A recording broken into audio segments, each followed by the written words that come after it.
কবিগুরু রবীন্দ্রনাথ ঠাকুরের বিপুল কবিতাটি বলছি। আমি ভিক্ষা করে ফিরতেছিলাম গ্রামের পথে পথে, তুমি তখন চলেছিলে তোমার স্বর্ণরথে। অপূর্ব এক স্বপ্ন সম লাগতেছিল চোখে মম। কি বিচিত্র শোভা তোমার, কি বিচিত্র সাজ।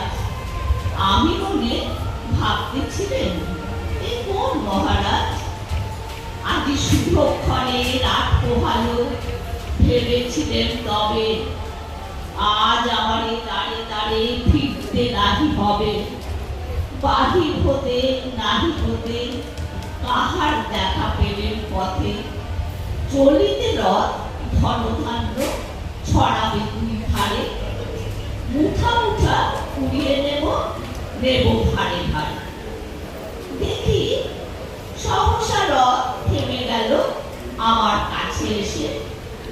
আমার মুখ পানে যে নামলে তুমি হেসে। দেখে মুখের প্রসন্নতা চুড়িয়ে গেল সকল ব্যথা। হেন কালে কিসের লাগি তুমি অপরসা। আমার তুমি দাও গো বলে বাড়িয়ে দিলে হাত।